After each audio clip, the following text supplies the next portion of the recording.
दिव्य जीवन कथा भाग 11।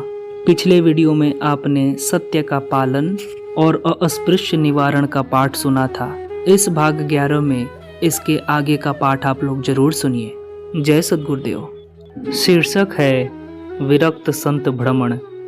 आप केवल लिंगोटी एक अल्फी धारण किए धूलि विभूषित शरीर कहीं से आ रहे थे।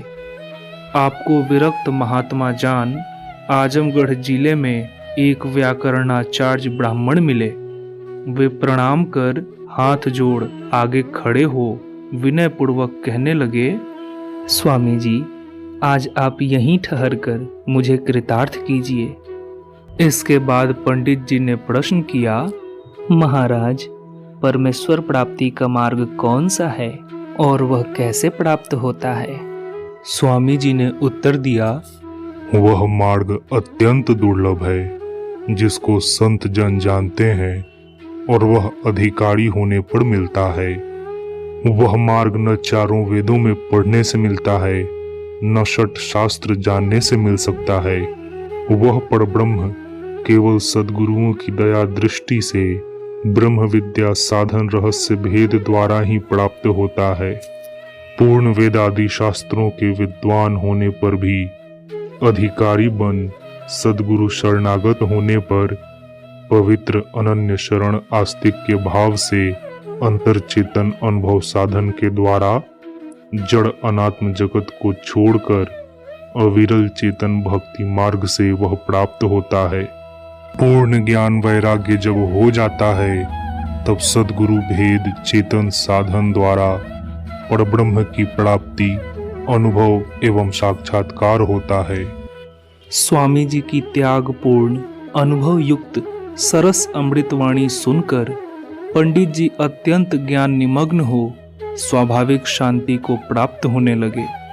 सद्गुरुदेव को वस्त्र और जल पात्र विहीन देखकर पूछने लगे, स्वामिन, आपको कष्ट नहीं होता? आप इस प्रकार कैसे रहते हैं?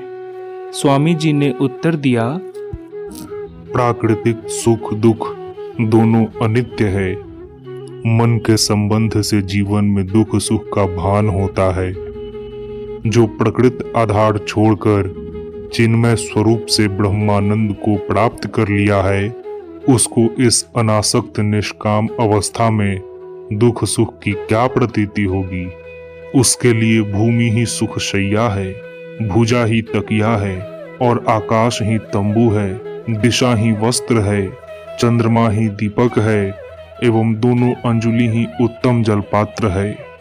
स्वामी जी की ऐसी अपूर्व अनुपम अमृतवाणी सुनकर पंडित जी ने कहा, आप धन्य हैं जो इस संसार को लात मारे हैं। इस पर स्वामी जी ने कहा, मैं धन्य नहीं हूँ, बल्कि आप धन्य हैं कि ऐसे पूर्ण विद्वान होकर भी महाप्रभु की भक्ति और जीवन की महानता को लात मारे हैं। स्वामी जी के ऐसे निर्भ्रांत सत्य वचन को सुनकर पंडित जी लज्जित हो हाथ जोड़कर बोले, हे स्वामीन, आप मुझे उपदेश कीजिए, मैं उसका पालन करूंगा। स्वामी जी उसकी श्रद्धा भक्ति को देखकर परमेश्वर प्राप्ति के उपयोगी प्रथम कोटि का उपदेश देकर वहां से चल दिए।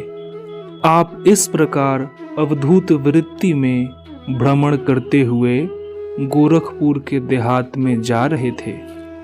मार्ग में एक स्थान पर एक सन्यासी धार्मिक सभा कर रहे थे, जिसमें बाहर से अनेक विद्वान उपदेशक पदार्पण किए थे। स्वामी जी को अकस्मात देदीप्यमान तेजस्वी त्याग मूर्ति देखकर सब लोग आश्चर्यचकित हो पूछने लगे कि यह कौन पुरुष हैं? पीछे सब लोगों को विदित हो गया कि आप एक विरक्त महान पुरुष हैं। तत्पश्चात धर्मोपदेशक सन्यासी ने सद्गुरुदेव के उपदेश के लिए सभा में प्रस्ताव किया। स्वामी जी का वैदिक धर्म के ऊपर व्याख्यान हुआ। आपकी ज्ञान वैराग्य युक्त अमीय तुल्य वाणी को सुनकर आनंदित हो सब लोगों ने प्रतिष्ठा पूर्वक सम्मान प्रदान किया। आप वहां से आगे चलकर गोरखपुर में बाबा गोरखनाथ के स्थान का दर्शन करते हुए छत्री कॉलेज में चले गए। वहां आपको कोई लड़का दिव्य स्वरूपमान केवल लिंगोटी अल्फी धारण किए पृथ्वी पर सोए देखा। फिर समाचार पाकर सब लड़के आकर देखने लगे और स्वामी जी को विरक्त महात्मा जान चरणों में माथा टेकने लगे। आपने वहां पर विद्यार्थियों के आग्रह से विद्या ब्रह्मचर्य का उपदेश भाषण दिया। स्वामी जी उस काल संस्कृत पाठशाला और स्कूलों में अधिक जाते थे। आपके उपदेश भाषण से अध्यापक विद्यार्थी जन अत्यंत संतुष्ट रहते थे। वहां से स्वामी जी बस्ती जिले में मगहर स्थान पर, जहां पर कबीर साहब आमी नदी बहाए हैं और गोरख इत्यादि नवोनाथ 84 सिद्धों की गोष्ठी हुई है, उस स्थान को देखते हुए स्टेशन पर आ गए। स्टेशन मास्टर स्वामी जी के पुष्ट और धूलि विभूषित शरीर को देखकर सत्पुरुष जान आपके समीप आकर पूछा, आप महात्मा हैं?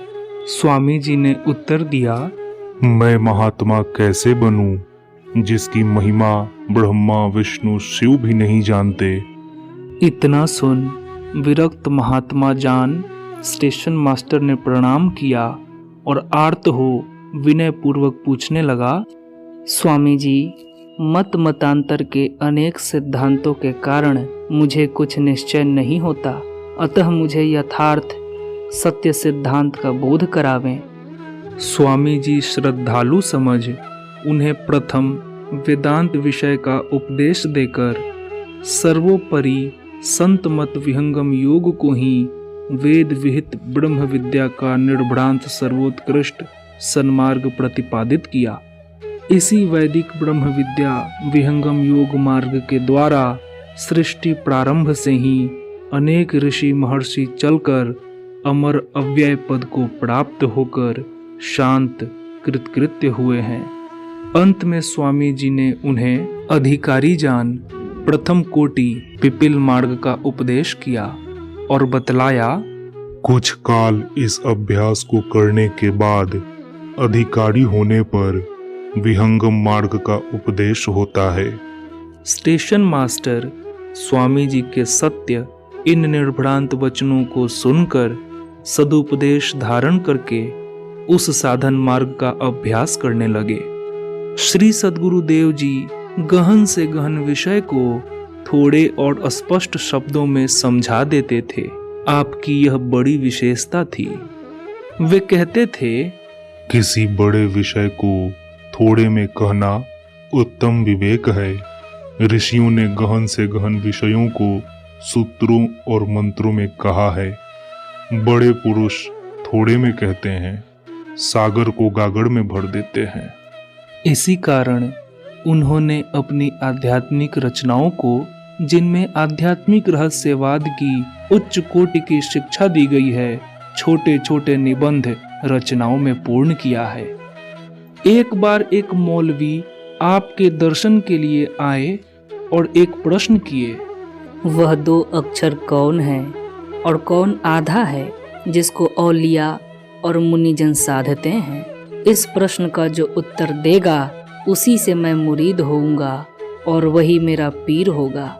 मौलवी 40 वर्षों से इस प्रश्न को पद्य बना कलकत्ता आदि शहरों में और जहां तहां पूछा करता था, परंतु किसी हाफिज और मौलवी ने इसका उत्तर नहीं दिया।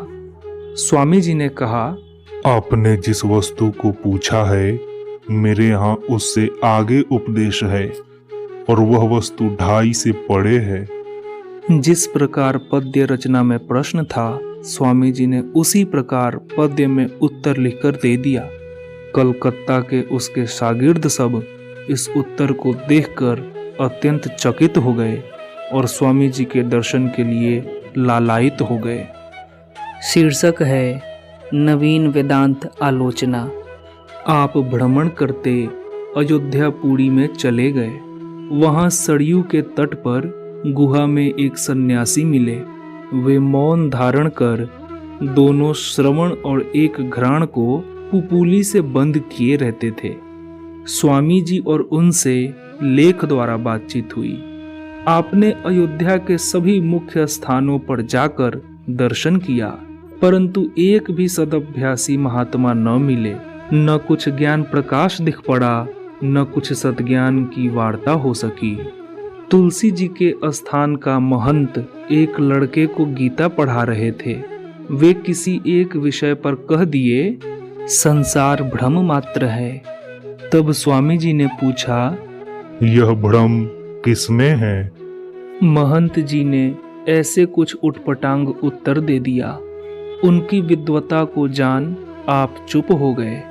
उसी समय मार्ग में गाड़ी पर एक मुक्ति देवी मिली थी। वे बाबा पृथु शाह की शिष्या थी। उन्होंने स्वामी जी को योग मार्ग की कुछ अच्छी बातें सुनाई। आप पिपील मार्ग का कुछ अभ्यास भी की थी। इसी प्रकार भ्रमण करते हुए सद्गुरुदेव जी हरिद्वार महाकुंभ में चले गए।